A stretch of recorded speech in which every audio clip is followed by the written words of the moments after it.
I have decided that I must do my best to be authentic to myself. That seems to be the one thing that I have complete control over. Being authentic to myself. What is my truth? Otherwise, life is truly meaningless. Because life is meaningless already. But if you're not even authentic to yourself, then why do you even exist? What I realized earlier today was if you're not able to express yourself, if you're not able to express your meaning, then you basically have no meaning. Then you have no purpose for existence. If you're not able to express yourself at all the way that you would as an individual personality, as a soul, then you have no reason to be there. You have no reason to exist as whoever, whatever your name is, whatever you identify as, because then you don't even have an identity if they just want you to be Zoe and they just want you to be numb to everything and kind of half react in the way they expect you to react to certain situations. Kind of living a muted life is what I would say, where you're not expected to react over and over and over again. That's what infuriated me earlier today. Because I'm perfectly capable of not reacting. True, I have a very high level of self control, a very superior level of self control.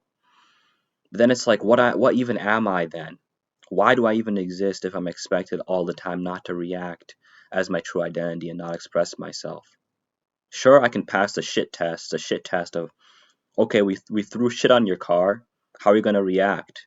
And if you react badly, we're going to arrest you, essentially. Well, I reacted by muting my reaction. I didn't have my full reaction come out. I didn't get sad. I didn't get demoralized. I didn't get destroyed by it. And all of that is very good. And I should commend myself for being able to conduct myself in this superior manner. However, when it comes to the expression of my identity, the shit test is meaningless. Anybody can pass it just by not being themselves, just by camouflaging themselves. But what it leads to is an empty, meaningless sort of existence. And if you were with people or friends, or they wouldn't be your friends. If you were the group of other individuals who require you to not be yourself, to mute your reactions all the time, not some of the time, all the time, every single day, right? Maybe it's like someone might say, "Oh, since we're being adults here, we're just a made up sort of idea. Sometimes you control your reactions a little bit, right? You control your actions a little bit, but it's not like that. It's like they don't want you to be you. This world is like a group of people who are not your friends, who act like they're going to reward you for not being you. And reality is just about killing your soul. And I've noticed that, and that's what started making me angry. And I controlled myself so that I didn't get in trouble with this whole sort of Pavlovian conditioning system where we're going to reward you for not reacting in the authentic way that you should react. That's what I don't like about all this violence that's trying to be imposed upon me through the media that I'm most likely to consume. This extreme sort of, okay, we're going to have an extraordinarily violent reaction to this action as the result. Such as Sunny from that one show my cousin watched. And my cousin is sort of scripted as a character that I'm supposed to like in this simulation. And she watches one show which is trying to ram this sort of idea that I'm supposed to be like this fucking Asian psychopath. He's a psychopath, and the worst type of psychopath. The psychopath does not have to be a violent mass murderer, serial killer, which is what basically what this character is. But it's like this is being rammed. This is being it's being forced. Like, oh, this is what you're supposed to do. Follow this model. The idea that men is following the action figure, so they might have a Captain America action figure or some other action figure the man is supposed to model themselves after, the young man before he becomes a man. But in reality, it's probably a girl in the body of a young man trying to become a man to pass the test of being whatever a man is supposed to be. So it's all bullshit. In any case, what's being forced on me as the foil with a lot of coercion and pressure. Maybe it's not completely forced, but it's with a lot of coercion and pressure is this idea of being some sort of psychopath, where, of course, I already have a lot of psychopathic tendencies, which makes it easy for me to lean towards that direction. But then the simulation is trying to push me a step further into being violent and psychopathic, because the two are not synonymous.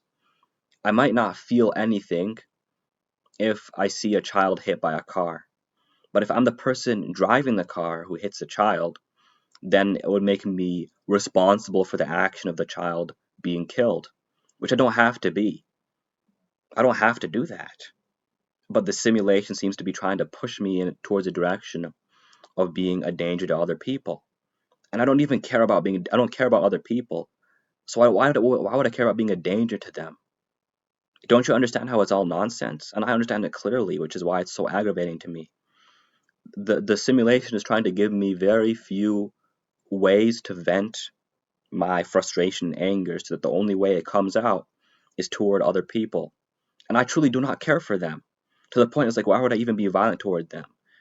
Sure, they disgust me and they annoy me, but I walk by a lot of things that disgust and annoy me. I just ignore them. The simulation, however, is trying to push me towards the direction of being a threat, just to try to fulfill some sort of cookie cutter foil of this is a character in the simulation, thug or something. Just but it's not me.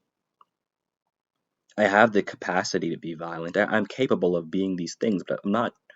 The simulation does not care about me. The simulation does not care about me. It's not going to reward me for being a thug. The simulation just hates me, and it keeps on trying to push me toward being things that I'm not. Because I'm not a thug. I have the capability to be basically whatever I want to be for the most part. I'm not sure if I have the capability to truly love. Maybe I do, but I don't know, and I don't hope to have it. I just operate considering the reality that I'm currently am experiencing, which is that I don't have the same amount of emotions that I see of some characters in Disney movies or something. I don't have the my emotional reactions are not exactly the same. I don't feel the exact same emotions. To some extent, I can feel affection, compassion, etc. But for the most part, it's a lot more muted. It's a lot more quiet. It's a lot more distant. It's animalistic. Animals can have care for each other. My cat even seems to have a lot of affection for me, but it's not the exact same as different forms of affection. A love between mother and child is a different form of affection, even than between father and child, and between father and mother, and brother and sister and brother, and etc. They're all different forms of affection and familial bonds, connections. And the animal bond is different. It seems to me like I have something more like an animal bond. That's what it seems like, considering everything I know. In my family, I have a connection to these people as familial. So this is speculation based on my direct experience, and that's all I can base things off of. So that's why I just move forward without any doubts. I push